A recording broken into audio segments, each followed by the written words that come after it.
नमस्कार सर्वांना. श्री स्वामी समर्थ. हनुमान जयंती 2025. कोणत्याही प्रकारच्या संकट निवारणासाठी मंगळवारपासून 11 दिवस करा हा उपाय. तुमची सर्व संकटे होतील दूर. चला तर मग पाहूया. यंदा 12 एप्रिल रोजी हनुमान जयंती आहे. त्यानिमित्त संकटमोचक हनुमानाचा दिलेला हा उपाय सलग 11 दिवस करा आणि लाभ मिळवा. पवनसुत हनुमान हे प्रभू श्रीरामांचे निस्सीम भक्त, ते चिरंजीवी आहेत. एवढेच नाही तर ज्या राम भक्तावर काही संकट येईल ते संकट निवारण्यासाठी ते स्वतः धावून येतील, हे त्यांनी श्रीरामांना वचनच दिले आहे. आयुष्यातील असेच कोणत्याही प्रकारचे संकट असेल तर त्यांच्या निवारणासाठी ज्योतिषशास्त्रात एक उपाय दिला आहे. तो सलग 11 दिवस करावा असे म्हटले आहे. 12 एप्रिल रोजी हनुमान जयंती 2025 आहे. त्यानिमित्ताने तो उपाय कोणता आहे, कसा करावा ते जाणून घेऊया. तो उपाय म्हणजे हनुमान चालीसा हे श्रोत. संत तुळशीदास यांनी हनुमान चालीसाचे श्रोत लिहिले आहे. हे श्रोत आपण नियमित म्हणत असाल तर उत्तमच आहे. मात्र उपाय म्हणून या श्रोताचा वापर करणार असाल तर पुढील नियम 11 दिवस आवर्जून पाळा. या श्रोताचा लाभ कसा करून घेता येईल?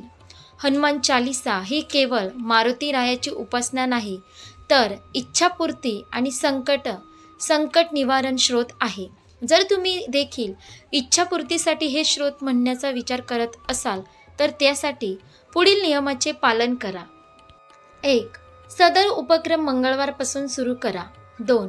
आपली इच्छा मनोमन हनुमंताला सांगावी. दुसऱ्यांबद्दल वाईट चिंतन असल्यास ती इच्छा पूर्ण होत नाही. स्व उत्कर्षाच्या हेतूने इच्छा प्रकट करावी. 3. हा उपक्रम ब्रह्ममुहूर्तावर पार पाडायचा असतो, म्हणून पहाटे 4 ते 6 दरम्यान उठून स्नान करून स्वच्छ जागा निवडावी. 4. हनुमंताची मूर्ती किंवा प्रतिमा मांडून त्याला फूल वाहावीत आणि गूळ खोबऱ्याचा नैवेद्य दाखवावा. 5.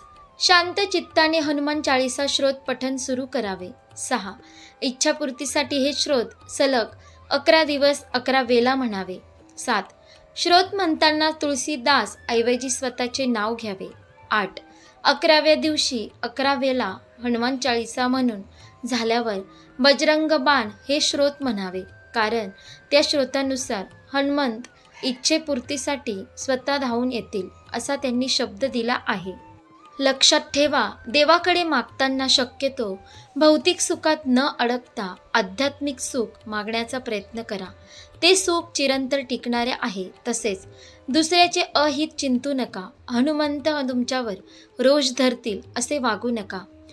कालच्यापेक्षा आज आणि आजच्यापेक्षा उद्या आपले व्यक्तिमत्व कसे सुधारेल यासाठी प्रयत्न करा आणि हा उपाय तुमच्याही मित्रपरिवारात गरजूंना जरूर सुचवा. सदर उपासना मनोभाव केली असता निश्चित स्वरूपात लाभ होतो असा भक्तांचा आजवरचा अनुभव आहे. म्हणून अशा प्रकारे आपण पाहिलंच की हनुमान जयंती 2025 लवकरच थोड्या दिवसावर आहे. कोणत्याही प्रकारच्या संकट निवारण्यासाठी मंगळवारपासून 11 दिवस करा हा उपाय. हनुमान जयंतीच्या आधीपासूनच हा उपाय करायचा आहे. त्यामुळे तुमची सर्व संकटे होतील दूर. आशा करते तुम्हाला ही व्हिडिओ नक्की आवडली असेल तर लाईक करा, शेअर करा आणि आपल्या योगेश्वर कृपा या चॅनलला सबस्क्राईब करा. भेटू एका पुढच्या नवीन व्हिडिओमध्ये. धन्यवाद. श्री स्वामी समर्थ. जय जय स्वामी समर्थ.